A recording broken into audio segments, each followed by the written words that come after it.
A terceira eleição presidencial da história brasileira foi realizada em 1º de março de 1898 e foi a primeira eleição direta com dois candidatos oficialmente concorrendo. Isso se deu pelo principal fato marcante do mandato do presidente Prudente de Moraes, a cisão do Partido Republicano Federal. A frágil coligação que elegeu Prudente de Moraes em 94 não sobreviveu ao mandato do presidente paulista, como a briga entre Prudente e o principal líder do partido, o também paulista Francisco Glicério, chegando ao ápice em 1897. Outros acontecimentos importantes no mandato de Prudente incluem o fim da revolta federalista no Sul, a revolta de Canudos, a presidência interina do florianista Manuel Vitorino e a tentativa de assassinato ao presidente. Todos esses eventos tiveram certa influência no racha do Partido Republicano Federal.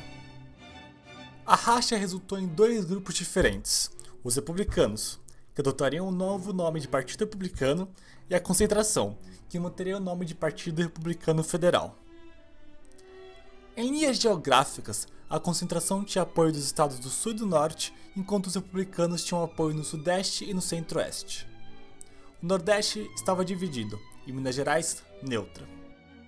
Em linhas ideológicas, a concentração tinha apoio dos florianistas, os jacobinos, como eram chamados florianistas radicais, e os positivistas, enquanto os republicanos tinham apoio de republicanos históricos e adesistas, ou seja, ex-monarquistas que aderiram à República. Vitorioso em 1894, o Partido Republicano Federal teria um trabalho bem mais difícil nessa eleição. O partido havia sido varrido do poder em diversos estados e quebrado a aliança com diversas oligarquias estaduais. Na convenção, houve uma divisão entre os pragmáticos, que queriam a candidatura do senador fluminense e republicano histórico Quintino Bocaiúva, e os positivistas radicais, que queriam a candidatura do governador gaúcho Júlio de Castilhos. Para candidato a vice, todos concordavam no positivista e republicano histórico Lauro Sodré. Em 7 de outubro de 1897, o partido acabou escolhendo o ex-governador paraense Lauro Sodré como candidato conciliador dessas duas facções. Foram necessárias 3 votações até o nome de Sodré ser escolhido pelos delegados, com a primeira resultando em um empate triplo, a segunda em um segundo turno entre Sodré e Castilhos, e a última votação sedimentando a vitória de Sodré por 1 voto sobre Castilhos. Tendo Sodré sido escolhido candidato a presidente, foi necessário escolher outro candidato a vice. Esse seria o senador mineiro e jacobino Fernando Lobo Leite Pereira, que venceu quase unanimemente a votação dos delegados alguns dias depois. Fernando Lobo havia sido ministro de Floriano Peixoto, ocupando a importante pasta do interior. É importante ressaltar também que o Partido Republicano Federal contava com o apoio do atual vice-presidente da República, Manuel Vitorino. Do outro lado, as oligarquias organizaram a convenção do Partido Republicano. Para neutralizar o discurso de que a candidatura de Lauro Sodré era a candidatura representante do republicanismo histórico, o partido decidiu unanimemente lançar o nome do governador paulista e também republicano histórico, Campos Salles, do Partido Republicano Paulista. A decisão de lançar Campos Salles partiu da Bahia, com apoio massivo dos paulistas, apesar do presidente Prudente de Moraes preferir inicialmente a candidatura de seu braço direito, o ministro da Fazenda e também republicano histórico, o paulista Bernardino de Campos. Com a oligarquia mineira passando por problemas internos, Minas Gerais não propôs nenhum candidato que pudesse rivalizar com Campos Salles. Sustentada por São Paulo, parte de Minas, Bahia, Pernambuco, Rio de Janeiro e pela presidência, a candidatura de Campos Salles logo conseguiu apoio das outras oligarquias menores. Para vice-presidente, foi escolhido o senador pernambucano Francisco de Assis Rosa e Silva. Rosa e Silva tinha um extenso currículo que se estendia até antes da República, tendo sido ministro da Justiça no gabinete de João Alfredo e deputado-geral pelo Partido Conservador, além de conselheiro do Império e presidente da Câmara durante a República.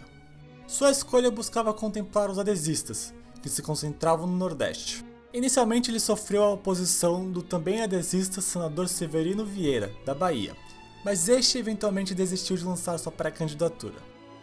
Rosa e Silva recebeu 28 dos 39 votos dos delegados, sendo o senador Leopoldo Bulhões de Goiás o único outro candidato oficialmente concorrendo.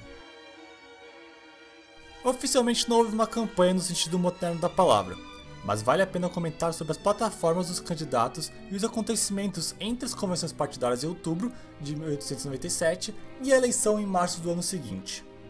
O manifesto da campanha de Lauro Sodré foi escrito pelo vice-presidente Manuel Vitorino, que foi responsável por boa parte do programa do candidato.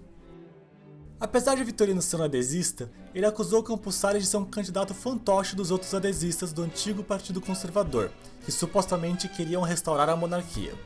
Isso era longe da verdade. Ambas candidaturas tinham em comum a defesa da República Federativa e presidencialista. Os republicanos contrariavam essas acusações da concentração, argumentando que os partidários de Sodré eram anarquistas e radicais e que trairiam a ruína da República. Ao contrário de seu partido, Campos Salles pregou um discurso pacificador, acusando a disputa partidária do Tilmano de impedir a estabilização da República. Enquanto Vitorino buscava fortalecer a importância do Partido Republicano Federal e argumentar que o governo devia deixar as eleições aos partidos, Campos Salles ignorava o seu próprio partido e se vendia como um estadista apartidário que governaria com o apoio das elites do poder em cada estado. Eram lançadas as bases da futura política dos governadores. Outra política do futuro presidente fora defendida em sua campanha, o Funding Loan. Enquanto a campanha de Lauro Sodré defendia o protecionismo, Campos Salles advogava por seus empréstimos com nações estrangeiras. A impopularidade do governo frente à revolta de Canudos deixou a oposição otimista de alcançar bom resultado nas eleições. A revolta também deu esperança para os mais radicais, que acreditavam que se Lauro perdesse, talvez eles conseguissem o apoio de militares insatisfeitos para dar um golpe prudente. Essas esperanças da oposição se desintegraram rapidamente, quando em dezembro uma tentativa de assassinato ao presidente vitimou o Marechal Bittencourt, ministro da Guerra, e deu a desculpa para o governo declarar estado de sítio. O sentimento nas ruas passou então a ser anti-florianista, e diversas figuras do Partido Republicano Federal foram presas como possíveis cúmplices do atentado, incluindo até o vice-presidente Manuel Vitorino. Com medo de intervenção federal e utilizando a tentativa de assassinato como justificativa, diversos estados da concentração, liderados pelo Rio Grande do Sul, deixaram de apoiar o candidato à oposição. Vale lembrar que o principal nome da política gaúcha, Júlio de Castilhos, foi o candidato derrotado nas prévias do Partido Republicano Federal, e que pode ter tirado seu apoio a Sodré por ressentimento do acontecimento.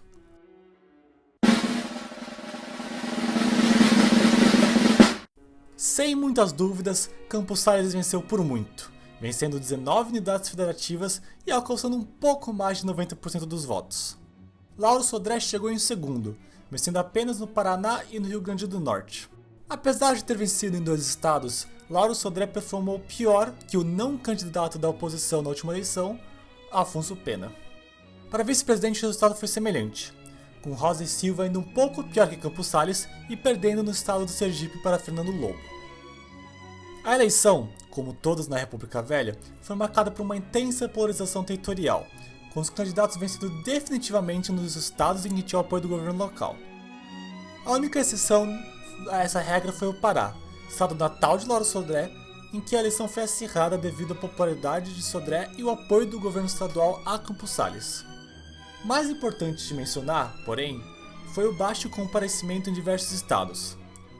Na capital, que estava sob estado de sítio, apenas 15% dos eleitores votaram.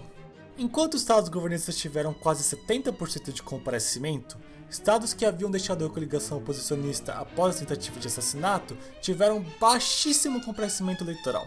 Exemplo disso é o Rio Grande do Sul, onde apenas 2.000 eleitores votaram. Em comparação, Pernambuco, que tinha uma população semelhante, compareceram mais de 30.000 eleitores.